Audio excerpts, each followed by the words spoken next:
meeting could not be more appropriate.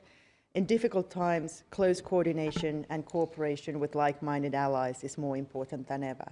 And I should emphasize that in the Nordic family, we obviously feel as family, even though probably everybody was happy to have a couple of weeks off with the proper family. But our Canadian colleague, Anita Anand, who is here with us today, really is fitting the bill just exactly as everybody else. So thank you so much for being here today. Now, on the events yesterday, the meetings well, those meetings altogether are a true demonstration of the US, Europe, and Ukraine having a united determination and pursuit for peace. And indeed, now it is up to Putin to put words into action. Sadly, as the leaders last night, Finnish time, were working on advancing peace in Washington, Putin was busy bombing civilian targets in Ukraine. In the region of Poltava, especially in the form of cruise missiles, you would have drones like we have experienced, unfortunately, on a daily basis in Ukraine, but also ballistic missiles. Putin started this war, and Putin could end his war even today if he wanted to. This is why we will continue to increase pressure on Russia's war economy together with our partners and allies. The EU's 19th sanctions package is a key element in ramping up that pressure. The next concrete action point is to work out the modalities regarding credible security guarantees. We have already started this work in the coalition of the willing with the United States. In the peace negotiations, we stand firmly with Ukraine. Only Ukraine can decide its own borders and future, including its EU and NATO path. The immediate priority is to stop the killing and bring the abducted children and prisoners of war home. And in this regard, a special thanks to Canada for your tireless efforts in bringing back those children. We will continue our military assistance to Ukraine's rightful self-defense. Ukraine's defense forces are Europe's strongest. A strong Ukraine in the battlefield is a prerequisite for a just and lasting peace. Today, we have also had fruitful discussions on other current topics, including the Arctic, the Middle East, and geoeconomics. With this, I'm happy to pass on the word to Anita, I guess, if Mikko doesn't have anything to add. Please. No, thank you, Minister Valtonen. And yes, that's correct. We will now hear a statement from Canada's Minister of Foreign Affairs, Anita Anand. Minister Anand, the floor is yours. Bonjour tout le monde. Good afternoon. Yava paiva. Yava paiva, wow. Ustavat. Dervezet kahaikilda Canada Lightzilda. I want to thank you, Elina, Minister Valtonen, and our Finnish hosts for welcoming us, as well as for your current leadership of the N5 presidency. And to all of my foreign minister friends here from the N5, Norway, Sweden, Denmark, Finland, and Iceland, thank you so much for the conversation, the discussion, and I look forward to continued partnership. I'm here because of your invitation and because deepening our economic, security, and regional cooperation is a core pillar of Canada's Arctic foreign policy.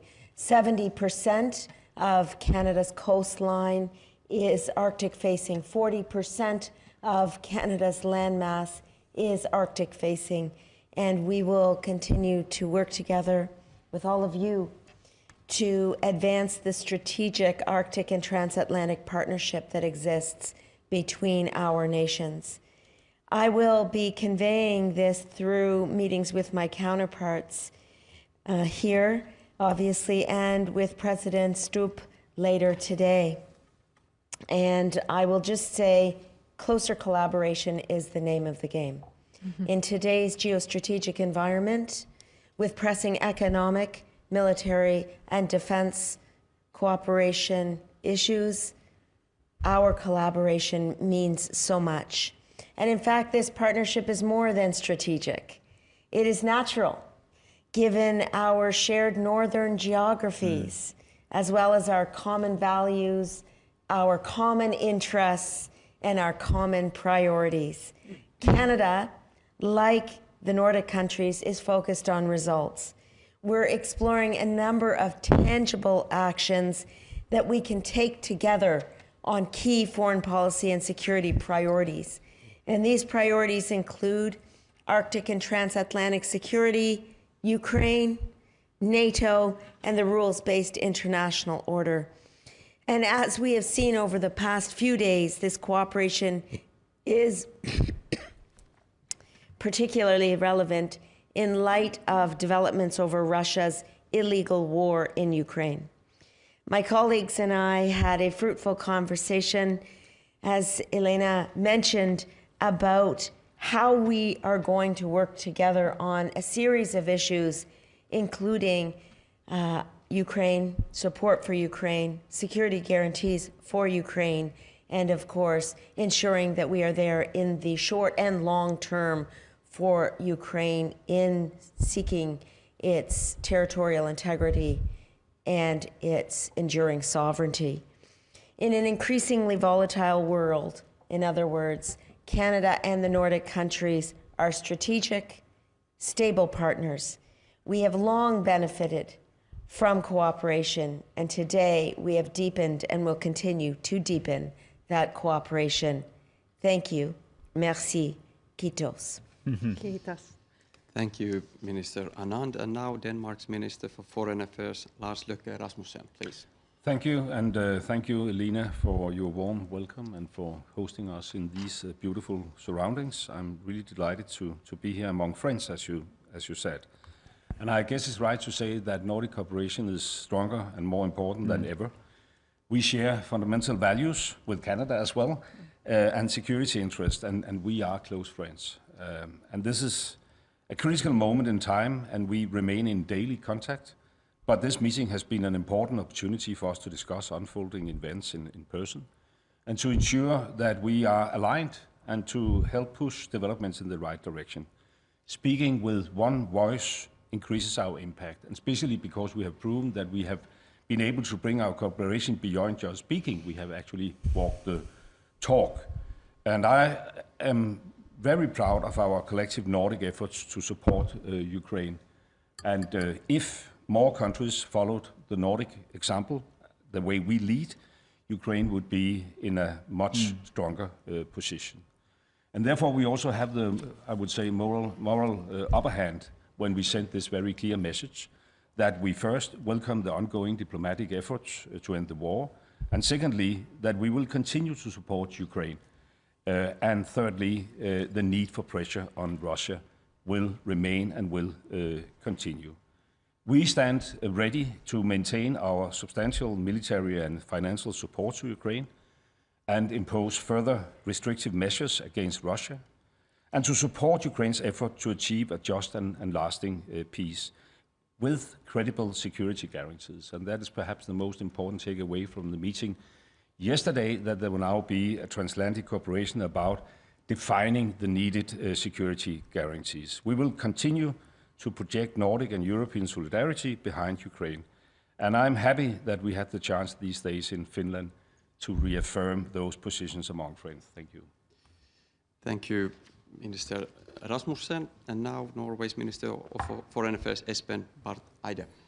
Well, Kiitos, thank you very much to Elina and team for fantastic hospitality. It's a lovely place to meet, and it's been a really good meeting. And as has been said, Nordic cooperation has always been very important for us, very close, but never as much as now, both because we are all in NATO and also because the security surroundings, the situation in our part of the world is more dramatic than it has been for a lifetime. So it's really a good time to meet and to stay together. And we are thrilled to have Anita and have Canada here, also to discuss Arctic issues in addition to to Ukraine and other security issues. I want to say that well, a little bit less than a year ago, we Nordics went to Iqaluit in Nunavut in North Canada and visited the Canadian Arctic, and we had some very good conversations there, which we have continued here. And the togetherness and the common perspective, both in interest and values,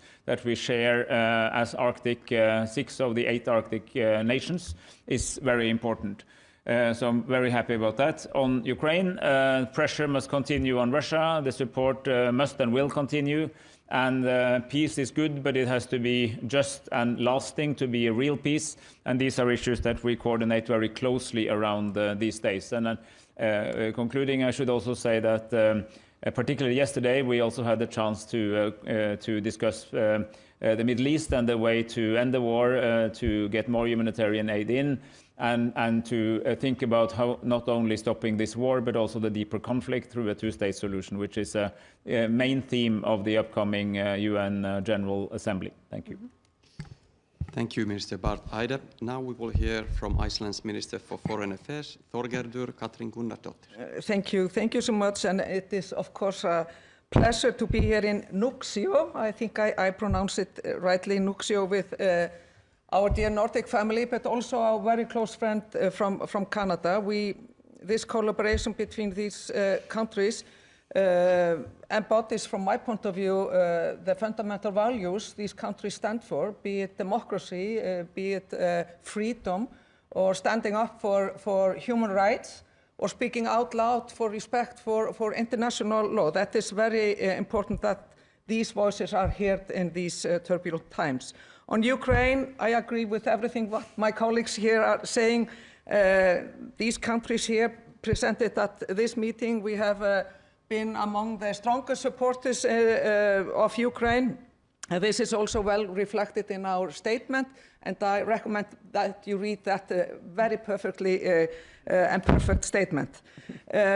We all want peace and no more, of course, than Ukraine. We also welcome US efforts and strong European cooperation with, of course, Canada and the US and UK.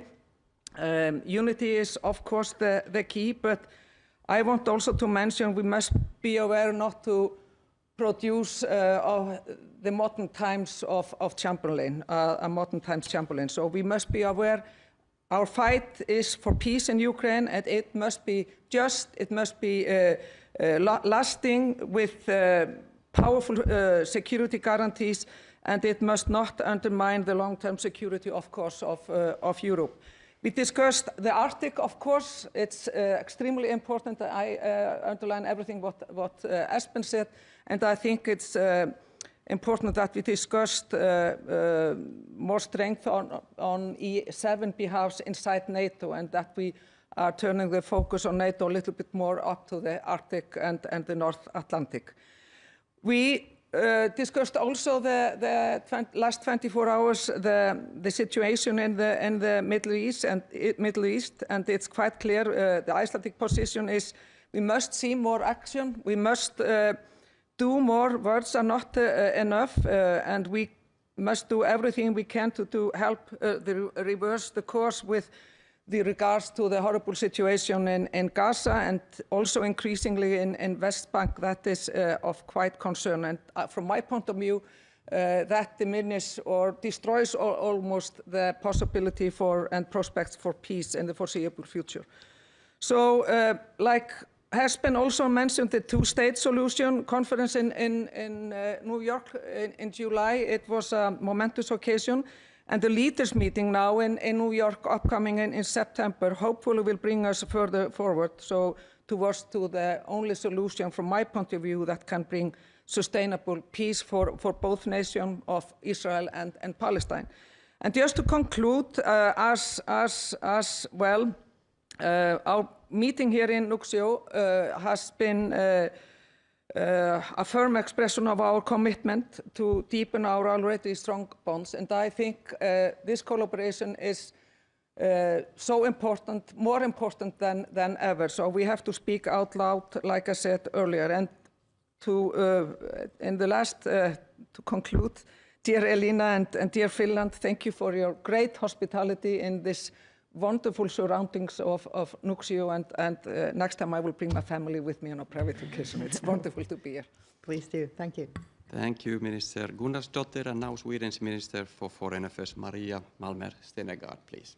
Thank you so much, and thank you, dear Elina, for inviting us to beautiful Nuuksio. It's really great to be back in Finland. It's great to be back with my dear Nordic and Canadian friends in a time of geopolitical instability. And I agree with everything that my friends have said. We are very much like-minded, so maybe what I could add is that the sauna yesterday was really great, and it was a very refreshing swim. But on a more serious note, we find ourselves standing at a crossroads where we need to choose between standing up for international law or go back to a world where might equals right. Our countries, together, we stand firm in protection of international law, and that is why we support Ukraine, and that is why we emphasize that borders cannot be moved with force. And I'm very happy about the statement that was very strong. And that is why in Gaza we put pressure on both Hamas and